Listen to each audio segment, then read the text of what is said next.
Oke, kita masuk materi baru yaitu elektrokimia. Di elektrokimia ini nanti kita akan mempelajari sel volta dan elektrolisis.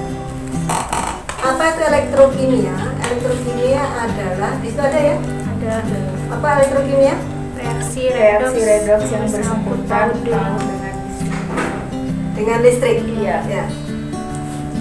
Nanti di elektrokimia kita mengenal ada istilah sel volta dan elektrolisis. Apa itu bedanya sel volta dan elektrolisis? Saya buat tabel biar gampang membedakannya.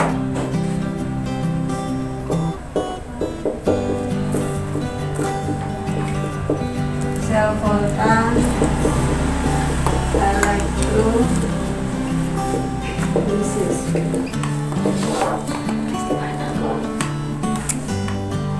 Kalau sel volta itu dari reaksi kimia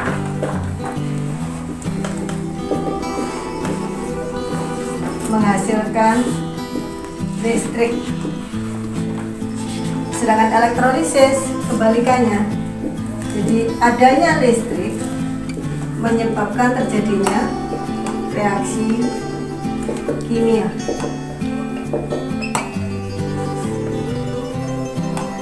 Perbedaan yang lain, pada sel volta, katoda itu sebagai kutub positif. Katoda apa Katoda. Katoda sama. Sedangkan anoda itu sebagai kutub negatif. Dengan elektrolisis kebalikannya. Berarti katodanya sebagai kutub negatif, anodanya sebagai kutub positif. Contoh sel volta itu batu baterai,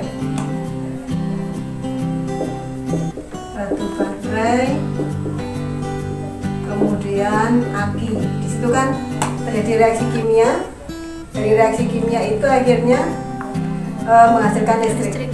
Sedangkan elektrolisis contohnya adalah penyepuan.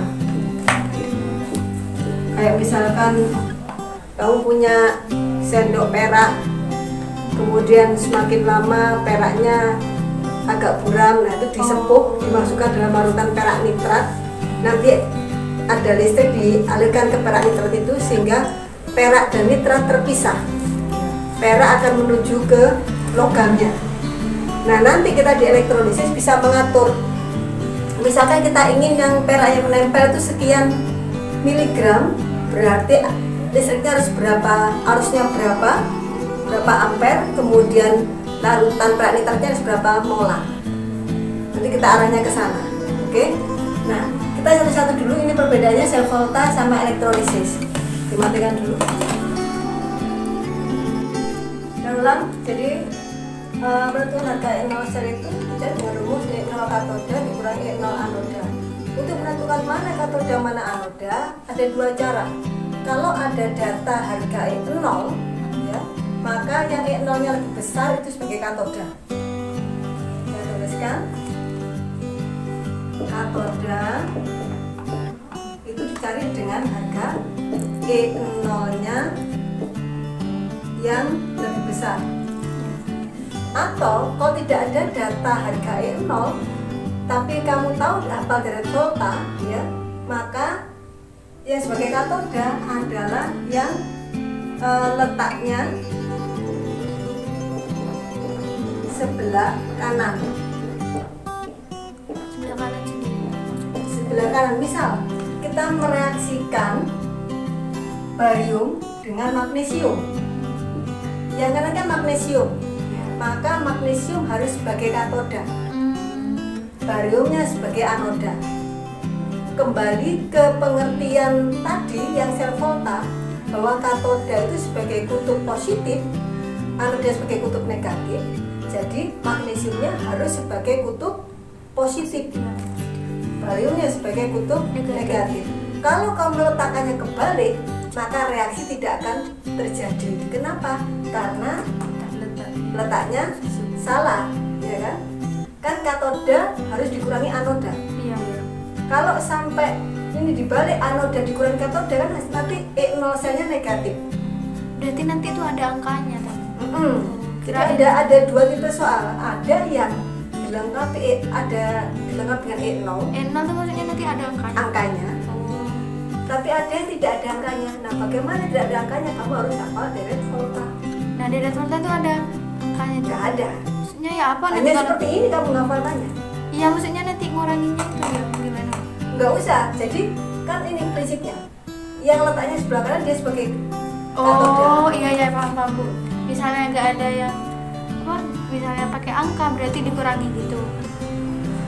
Iya betul. Kalau Kalau ada angkanya kamu kurangi. Kalau nanti harganya hasilnya itu positif berarti reaksinya spontan, ya, atau reaksi berlangsung. Saya kalau mau spontan ingat, oh sih. spontan, uhuy. Misalnya kalau, tapi hasilnya nggak selalu positif ya Bu? Iya, terkadang ada yang hasilnya negatif berarti reaksi itu tidak berlangsung. Kalau positif berarti berlangsung. Iya. Iya. Gitu. Jadi untuk menentukan reaksi antara logam A dan logam B ini berlangsung atau tidak ada dua cara.